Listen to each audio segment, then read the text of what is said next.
ਅੱਜ ਤੁਹਾਡੇ ਸਾਹਮਣੇ मैं कुछ इंकशाफ करन लगा, कुछ ऐसियां गल्लां ਜਿਹੜੀਆਂ बड़ियां अहम ने वो मैं ਤੁਹਾਡੇ ਨਾਲ डिस्कस करन लगा। बड़ी तवज्जो ਦੇ ਨਾਲ ਗੱਲ सुनियो जे।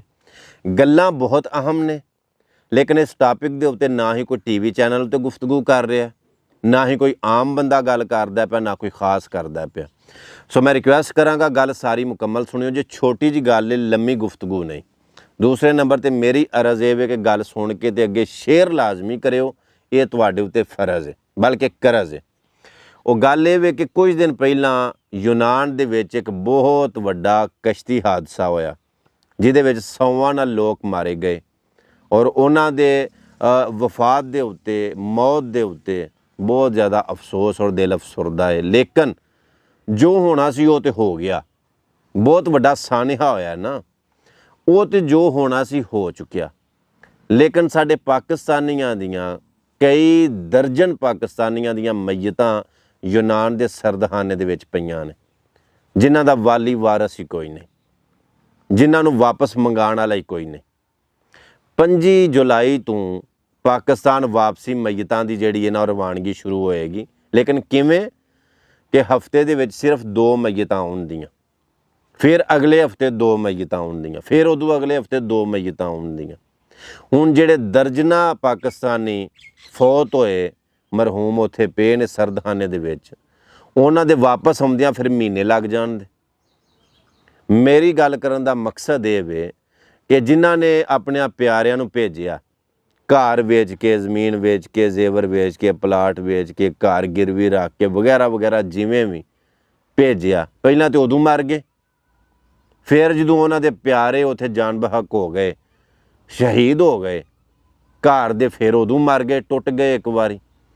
हुण तरसदे ने पे कि आखिरी दीदार अपने सोहणियां दा असीं किदों करांगे। यानी कि हफ्तियां दे महीने, महीनियां दे पता नहीं जी करे साल ला छड़न। जदों पिछे वाली वारस ही कोई ना होवे ते उन्हां नूं की जरूरत बनी। मेरी ये रिक्वेस्ट हाथ जोड़ के तुहाडे सारियां दे अगे ये वे कि इस गल नूं उतां उठाओ, आवाज़ उठाओ। जिन्ने सोशल मीडिया के उत्ते पेज ने, चैनल ने, तुहाडे फेसबुक ते, यूट्यूब ते, टिकटॉक ते जिन्ने अकाउंट ने, ये आवाज़ बनो तो अपने पाकिस्तानियों दियां मय्यतां वापस लियाउण दे विच अपना किरदार अदा करो। मेरी रिक्वेस्ट है। पता जी क्यों? सोशल मीडिया की बड़ी पावर है। सो इस पावर नूं जिहड़े मौके दे उत्ते इस्तेमाल नहीं करना, उस ताकत नूं, पावर नूं की करना फिर?